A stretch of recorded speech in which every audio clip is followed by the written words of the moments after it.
What's going on, everybody? A happy Wednesday to you out there. Thanks for joining us here on Northern Life. I want to paint you the picture here, Ryan, because here's the thing. I get back home. I've been on the morning shift all week, so I get off at whatever time, 12:30 or so. Yeah. You know, I get home 1:30. It's sunshine. It's a beautiful day. I got my keyboard. I've been playing my keyboard, you know, a little bit of music. I like music. So we're playing the keyboard, looking out at the lake, beautiful day, sun shining, and then I look down, and the bird feeder that I have, half of the seed is gone. And I'm like, no way, something. And then I pay attention some more, and all of a sudden a bunch of chickadees are coming in, and they're eating the bird seed. And I'm like, no way, there's things that are on the actual bird feeder right now. And then an even bigger bird comes. It was like one, it wasn't a pileated woodpecker, but I think it was some kind of woodpecker. Okay. And it was so beautiful. So cool to see it all actually working out. So well, congrats on your bird feeder, dude. I know that you were upset that the birds never showed up. Seriously. And now they know where to locate you. I'm a daddy now, so that's pretty darn cool. I'm going to keep feeding them. Yep, I got kids. I got responsibilities, so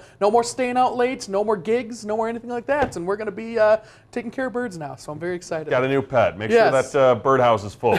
Yes, the lovely always. birds out there. Yep. Lovely birds out there. We also got lovely viewers out there. We had a Miss Shirley from the Two Harbors area Hunter Stomping Grounds who sent us a Northern Life calendar. You know, we've been talking about doing our own Northern Life calendar. Yes. Shirley had decided to make us this lovely Northern Life calendar, handmade. Says Northern Life obviously on the front, and on the back it's got apologies for the white there, but different months to fill out. Are you serious? Yeah, big thanks to Shirley for making that. I mean, I love it. It's awesome. It's just belong here in the studio over on the table over there. Wow, that is so kind of you. That's a lot of work that went into that sort of thing. Now we got to steal her idea and make some money off of it, Ryan. That's the way to do it. I don't know. I have no comment on that. Yeah, I'll leave Hunter if he wants to do that.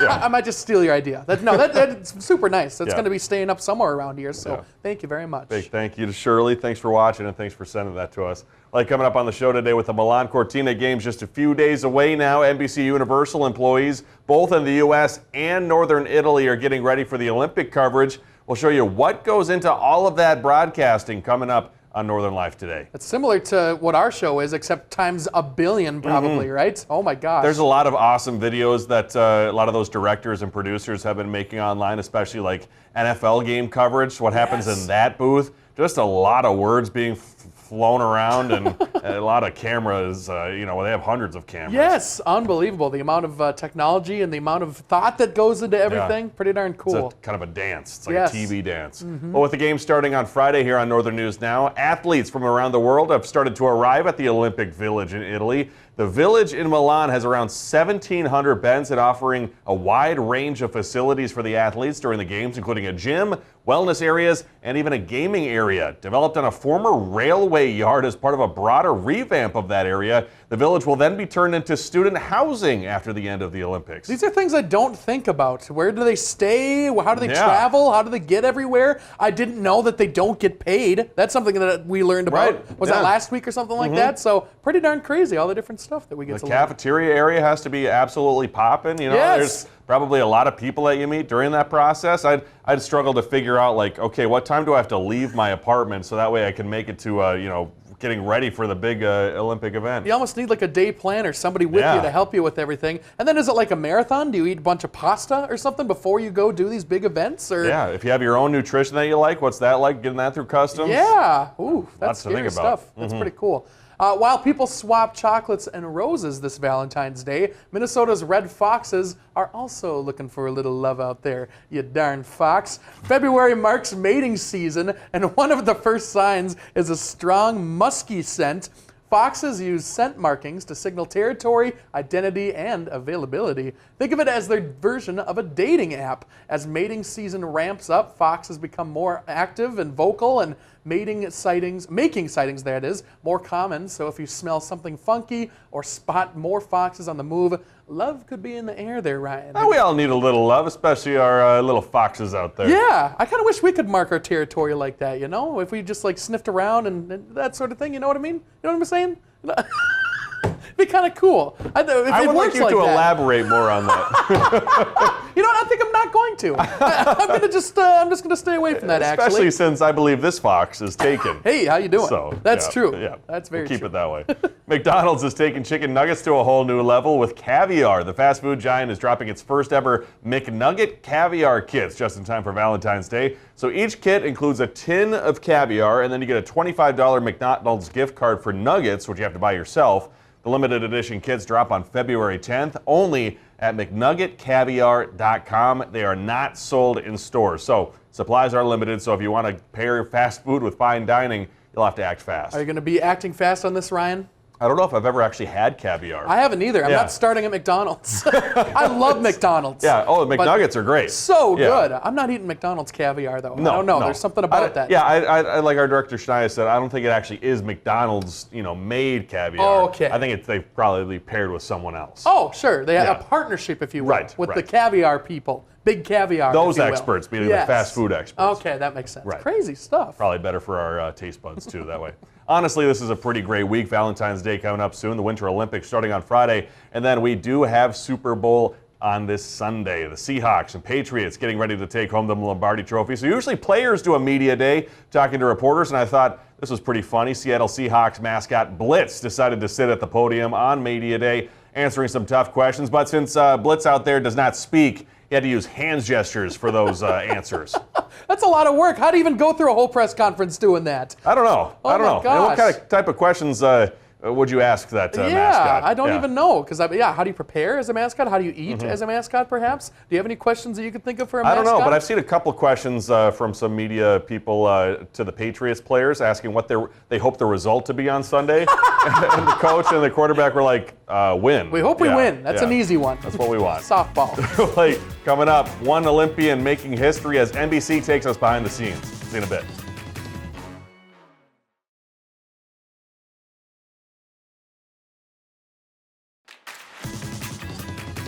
Welcome back, everybody. Coming up in the next week here, Layla Edwards is set to make history as the first black female to represent the U.S. in Olympic hockey. Yeah, before heading to Italy, the 21-year-old enjoyed a memorable homecoming in Cleveland. Jared Hill has her story. Layla Edwards has one heck of an icebreaker. I started hockey just to do something, to stay busy. Now, the college senior is the first black woman to represent USA Hockey on the ice at the Olympics. As I got older and more familiar with the sport and continued to work at it, these things were becoming more of a reality. USA Hockey coach John Wroblewski recognized Edwards' growth. She's dialed in. She's changed positions. She goes from forward to D, Red Bull athlete. All of these things, they're inspiring to watch.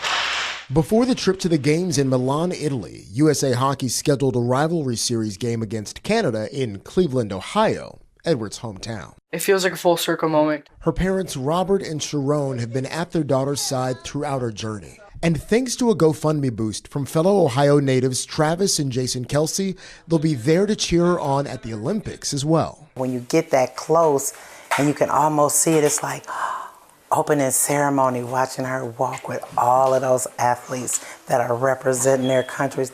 That's pretty big. With the games now just days away, there are a lot of eyes on this 6-foot-tall forward-turned defender. But her dad says they're trying to manage the pressure. We're, trying our hardest, to make sure that she knows that it doesn't matter, how she performs, that, we love her to death. All the hard work is worth it, for sure.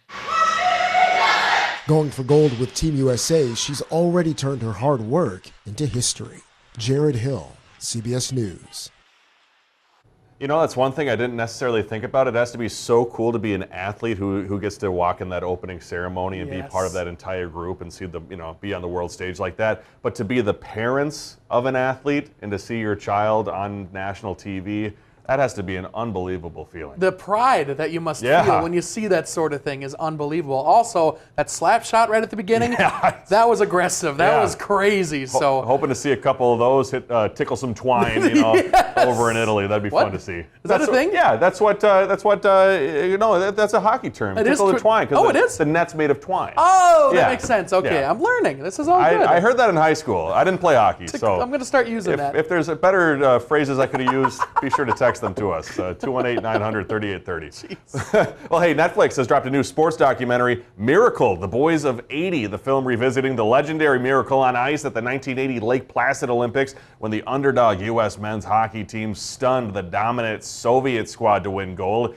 Featuring never-before-seen footage and first-hand reflections from the players themselves, a fresh look at one of the greatest moments in sports history and certainly Olympics history, streaming now only on Netflix. I'm ashamed to say I have not seen the movie, the Disney movie Miracle You on have Ice. never seen Miracle. No, isn't that sad? Me saying tickling the twine is fine compared to you never seeing Miracle. You've never seen Miracle. I'm with you, seriously, because everyone's seen it. It's one of the best movies of all time, right? Wow. I need to see it. 10 Man. shots, but 9 out of 10 you're going to... I know the speech a little bit, but that's about it. The speech, fantastic. It's amazing, isn't it? Oh It's yeah, an the amazing movie is incredible. Okay. Yeah, and obviously, if you go back and when that legislation was passed recently about bringing a congressional gold medal back here to Evelyn, I decided to go back and watch some of those clips of the actual game. Oh. And man, it's pretty awesome watching that in real time. I should definitely go look that up for sure. I mean, imagine living in 1980 and watching that happen would be cool. Jeez. And I went to St. Cloud State, which is where Herb Brooks also coached for a few years, I believe, something like that. Our stadium is named after him, the Herb Brooks Arena. So I should probably know all this stuff. What the heck is going on? I'm going to gift Hunter a Disney Plus account, and he's going to have to watch it. one. Oh. What am I doing? It's like, honestly. We'll expect a review tomorrow on tomorrow's show. I think we'll watch it tonight. That's actually a great idea. With the Winter Games just a few days away, NBC Universal employees, both in the U.S. and Northern Italy, are getting ready for all of that Olympic coverage. Yeah, Jay Gray taking a behind-the-scenes look at NBC's broadcast operation in Milan. It's the Olympic team that won't skate, ski, or win any medals, but will be at the center of every event at the 2026 Winter Games. We have cameras everywhere. We have new technology at just about every one of our venues. The NBC Olympic team providing more than 700 hours of broadcast and 2,500 hours of streaming coverage, led by the best in the business, a crew of around 2,600. In control rooms, studios, and behind the cameras, the state-of-the-art operation stretching from here in northern Italy to Stamford, Connecticut. Show control rooms are back in Connecticut. The vast majority of our editing, all of our graphics, all comes from operations back in Connecticut. Here in Milan and Cortina and all the other places, this is where our reporters and our commentators and our play-by-play announcers and the people that support that effort. A group in front of the camera that includes insight from former Olympic greats who've won 41 medals, 22 of those gold, making sure that millions of fans at home get a front row seat to history. Jay Gray, NBC News, Milan. Man, it just gets you excited. Just reminds me, I just always go back whenever the Olympics happen. I just immediately think of Michael Phelps. I know it's that Summer Olympics, but Michael Phelps and Simone Biles. Shaun White, too, way back in the day. Another one. Oh, and my gosh. Hopefully Lindsey Vonn. How about that story? Oh, how heartbreaking. Yeah, Yes. well, she might be racing, it sounds like. That'd be awesome. Yeah, well, hey, coming up, Buns on a Run, a tasty race after the break.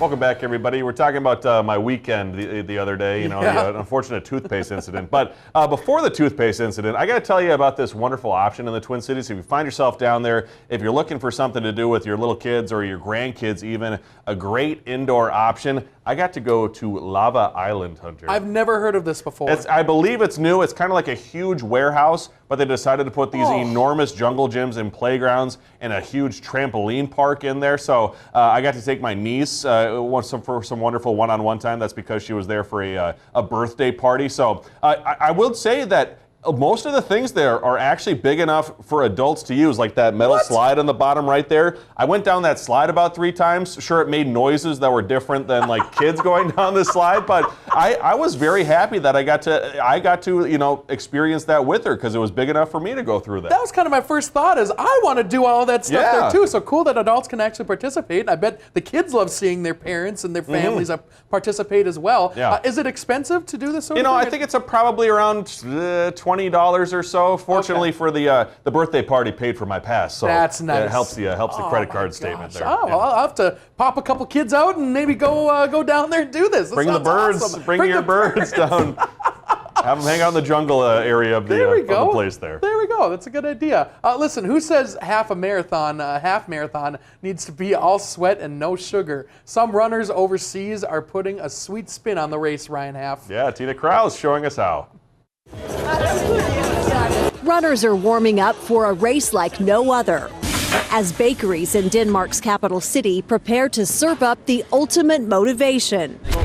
This is Copenhagen's Bun Run, where it's less about sculpting buns and more about sampling every cream-filled treat along the way. It's good.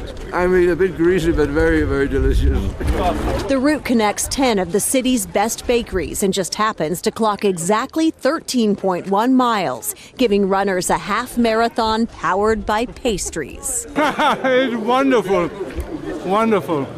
Runners from all over the globe are joining in. I am quite full, I have to say now, and that was a new challenge. The Bun Run is already taking off in the U.S. We've been doing New York, Amsterdam, we're soon doing Los Angeles.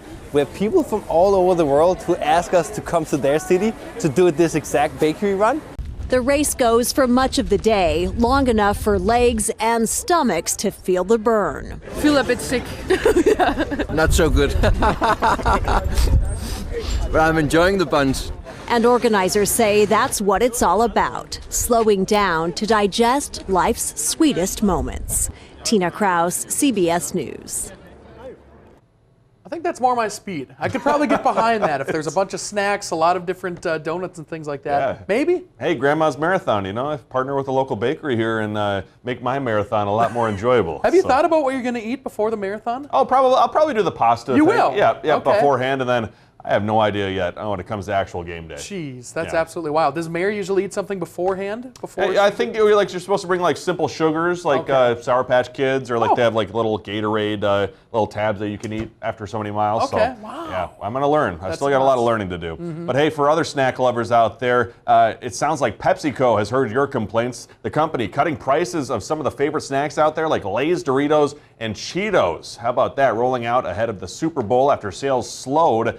So PepsiCo says this is about making snacks more affordable, but a heads up, the final prices still depend on what store you're visiting. Dude, I can't believe the price of Doritos these Yeah, days. they're up. Coming up, why you should spend your Valentine's Day in Duluth.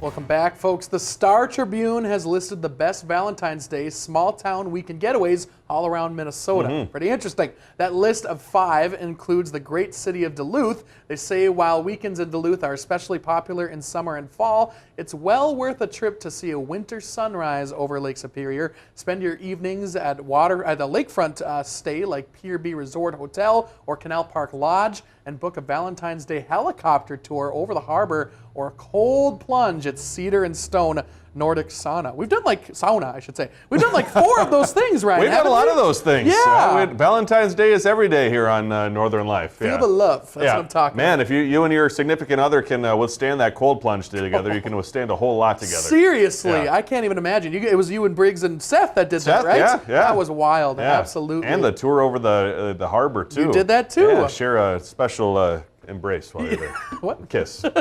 Yeah. Well, hey, before we go, too, I want you to know that I did look it up. Tickle the twine is a phrase used in hockey.